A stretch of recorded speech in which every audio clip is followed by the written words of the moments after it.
बिस्मिल्लाहिर्रहमानिर्रहीम अस्सलाम वालेकुम। This is Abbas Malik and you are watching my YouTube channel Soch Kabila. Constitution awareness के हवाले से मैंने पहले भी 2 से 3 वीडियोस आप लोगों के साथ शेयर की थी, क्योंकि कॉन्स्टिट्यूशन एक बहुत कम्प्रिहेंसिव है और इसको 2 से 4 वीडियोस या 10, मेरे ख्याल में 30 वीडियोस भी इसके लिए कम हैं, क्योंकि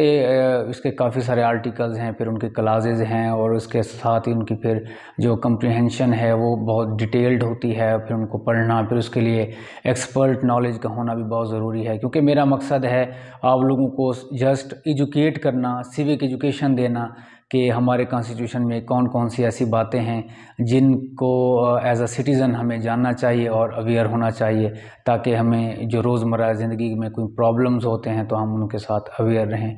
तो आज मेरा टॉपिक थोड़ा सा डिफरेंट होगा, क्योंकि आजकल आप देख रहे हैं कि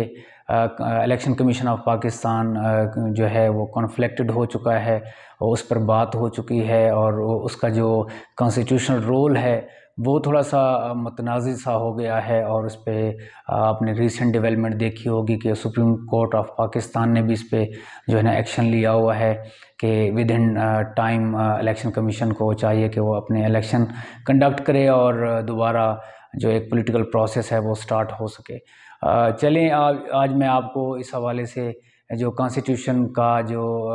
एक इसमें एक क्लाज़ है कि इलेक्शन कमीशन ने कितने टाइम पीरियड में और किन कंडीशंस पे जो है ना वो इलेक्शन कंडक्ट करना है, और असम्बली जब डिज़ोल्व हो जाती है तो उसके बाद कितना टाइम पीरियड होता है और इलेक्शन कमीशन की क्या ज़िम्मेदारियां हैं। तो इलेक्शन कमीशन के जो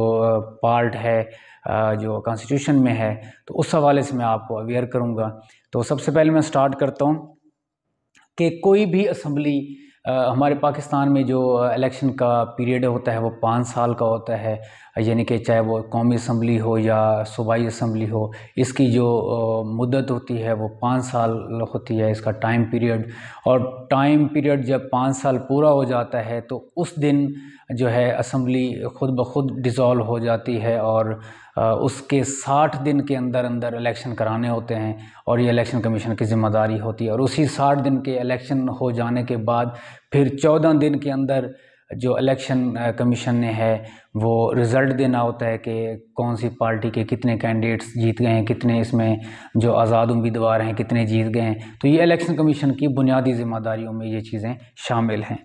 फिर इसके साथ ही जो है आर्टिकल 58 के तहत जो है सदर या गवर्नर, सूबे में गवर्नर होता है और जो पूरी स्टेट में जो है ना वो सदर होता है, वो कौमी असम्बली डिज़ोल्व करता है, और सूबे में जो है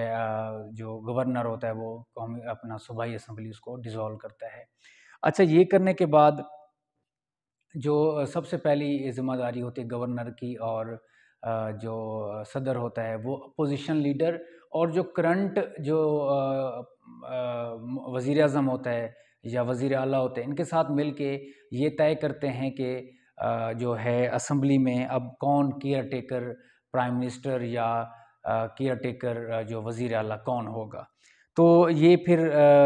जो है ना वो मिल के वो बनाते हैं, और इसके साथ ही अगर इनका किसी बात पे एग्री ना हो तो फिर एक कमेटी काम करती है, वो स्पीकर पंजाब असम्बली हो या स्पीकर कौमी असम्बली हो, उसके अंडर एक कमेटी काम करती है। 8 मेंबर्स की ये जो है ना वो कमेटी होती है, और इसमें हर पार्टी से 2-2 लोग लिए जाते हैं ताकि कंसेंसस बिल्ड किया जाए। और इसी के साथ अगर ये भी किसी चीज़ पे किसी नतीजे पर ना पहुंच सकें तो फिर जो है वो मामला इलेक्शन कमीशन के पास चला जाता है। फिर इलेक्शन कमीशन जिसको चाहे वो नामज़द कर देता है। मकसद है कि वो बेसिकली टेक्नोक्रेट होते हैं, किसी फील्ड के एक्सपर्ट होते हैं, वो मीडिया से हो सकते हैं, वो किसी भी इदारे हो सकते हैं, यानी कि वो सियासी लोग पर्टिकुलरली नहीं होते, जो अमूमन कॉमन प्रैक्टिस है। इसके साथ ही जब ये केयर टेकर प्राइम मिनिस्टर हो या केयर टेकर जो वज़ीर आला हो जब बन जाते हैं, ये फिर खुद ही अपनी, क्योंकि साफ ज़ाहिर असम्बली उस वक्त डिज़ोल्व हो चुकी होती है और कोई मेंबर असम्बलियों में होते नहीं हैं, तो ये खुद ही बैठ के अपनी जो कैबिनेट बनाते हैं, और जिसको ये चाहते हैं अपनी कैबिनेट का हिस्सा बनाते हैं। उसमें मिनिस्टर भी लगाते हैं, केयर टेकर मिनिस्टर होते हैं, केयर टेकर फेडरल मिनिस्टर होते हैं, तो फिर ये अपनी ही कैबिनेट को लेके चल रहे होते हैं। इसके साथ ही इलेक्शन कमीशन के जो क्लाज़ में शामिल है कि जब इलेक्शन कमीशन इनको नामज़द कर देगा, नॉमिनेट कर देगा, तो इलेक्शन कमीशन जो है ना इस बात को इंश्योर करेगा कि केयर टेकर प्राइम मिनिस्टर हो या केयर टेकर जो है चीफ मिनिस्टर हो, उसका इमीडिएट फैमिली मेम्बर लाइक उसका कोई भाई, सिस्टर, उसका फादर, उसकी मदर, ये इलेक्शन में हिस्सा नहीं ले सकते, क्योंकि साफ ज़ाहिर फिर इसमें फेवर का एलिमेंट होता है कि उसमें जो है वो अपने साफ ज़ाहिर एक पोजीशन पे होता है, वो अपनी फैमिली को सपोर्ट कर सकता है और इसका जो है ना वो मिसयूज़ कर सकता है अपनी पावर्स की और उसका कैंडिडेट जीत भी सकता है। तो इस हवाले से ये कॉन्स्टिट्यूशनल गारंटीज़ में शामिल है कि कभी भी जो है ना वो अबूरी वज़ीर आला या अबूरी वज़ीर आज़म का कोई भी रिश्तेदार जो है वो इलेक्शन में हिस्सा नहीं ले सकता। फिर इसके साथ ही अगर जो असम्बली है, अगर वो मुकर्ररा वक्त पूरा होने से पहले डिज़ोल्व कर दी जाए किसी भी हालात की वजह से, या ख़ुद वज़ीर आला या ख़ुद वज़ीर आज़म ख़ुद डिज़ोल्व कर देता है, तो फिर 90 दिन के अंदर ये लाज़मी होता है कि वज़ीर अपना जो इलेक्शन कमीशन है उसने इंतखाबात करा देने होते हैं 90 दिन के अंदर अंदर। फिर उसी के साथ ही 90 दिन के जो इंतखाबात हो जाएंगे, उसके बाद फिर 14 दिन के अंदर रिज़ल्ट डिक्लेयर करके फिर जो है ना नई गवर्नमेंट उसको तश्कील देने तक के मराहल को इलेक्शन कमीशन लुक आफ्टर करता है और उसकी रिस्पॉन्सिबिलिटी लेता है।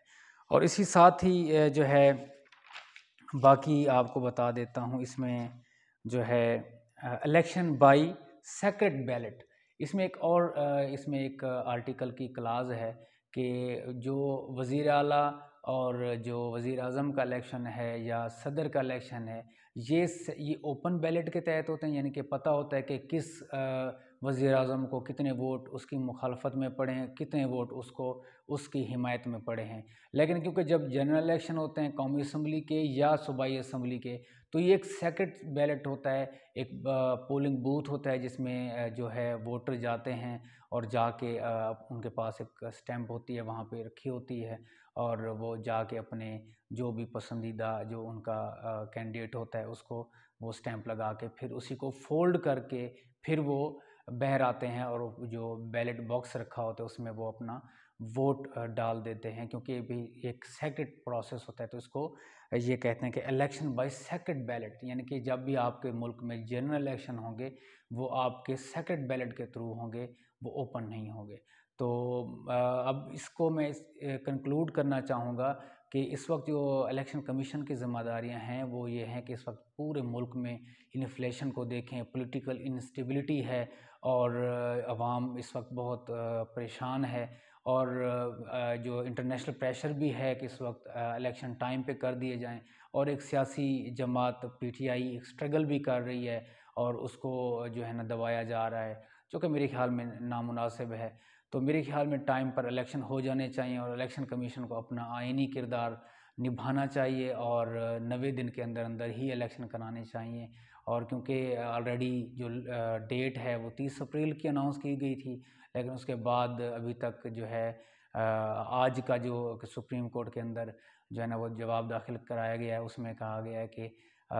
जो मुमकिना जो मुजवज़ा डेट है वो 8 अक्टूबर की है, कि इलेक्शन कमीशन ने एक जवाज़ किया है कि इस वक्त हालात नॉर्मल नहीं हैं सिक्योरिटी के और बाकी मामलात, तो इलेक्शन जो है ना 8 अक्टूबर से पहले किसी सूरत मुमकिन नहीं है। जो मेरा ख्याल है ये बहुत बड़ी ज़्यादती है, इलेक्शन कमीशन को अपना रोल जो है ना आइनी लिमिटेशंस में रह के कॉन्स्टिट्यूशनल गारंटीज़ को पूरा करते हुए वो निभाना चाहिए, ना कि थोड़ा सा कहीं पे लगता भी है अगर हम इसको थोड़ा सा रेशनल होके देखें तो थोड़ा सा इसका जो किरदार है वो थोड़ा सा कमिटेड नज़र आता है पॉलिटिकल जो है ना वो प्रेशर की वजह से, या पॉलिटिकल अलाइनमेंट कैसे कह लें इसको। तो ये मेरे ख्याल में नहीं होना चाहिए। इस वक्त पाकिस्तान में इलेक्शन की सख्त ज़रूरत है और जितना जल्दी इलेक्शन होगा उतनी जल्दी ये पॉलिटिकल प्रोसेस कंप्लीट होगा और इसी साथ ही पाकिस्तान में जो है ना पॉलिटिकल स्टेबिलिटी आएगी। जब पॉलिटिकल स्टेबिलिटी आएगी तो लामहला इन्फ्लेशन भी कम होगी और हमारा इंटरनेशनली इमेज भी ठीक होगा। इन्हीं अल्फाज के साथ इजाज़त चाहता हूँ। इंशाल्लाह आपके साथ ये सिलसिला जारी रहेगा। अगर आपको मेरी वीडियोस पसंद आ रही हैं तो आप ज़रूर शेयर करें दोस्तों के साथ और लाइक भी करें, कमेंट भी करें और जिन दोस्तों ने मेरा ये चैनल सब्सक्राइब नहीं किया, अगर वो चाहते हैं कि ये इन्फॉर्मेटिव वीडियोज़ आपको मिलती रहें तो मेरा चैनल ज़रूर सब्सक्राइब करें। वस्सलाम।